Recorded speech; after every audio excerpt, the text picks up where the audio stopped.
சிவபெருமானை முழுமுதற் கடவுளாக கொண்டு வழிபடக்கூடிய இந்து மதத்தின் ஒரு பிரிவு சைவம்.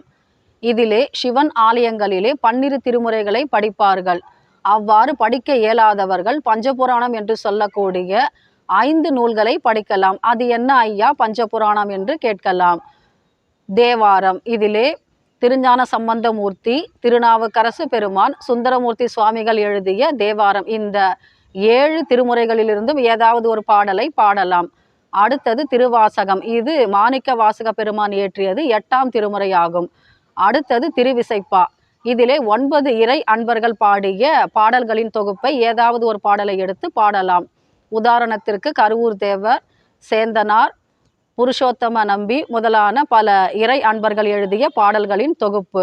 அடுத்தது திருப்பல்லாண்டு. இதனை இயற்றியவர் சேந்தனார் பெருமான்.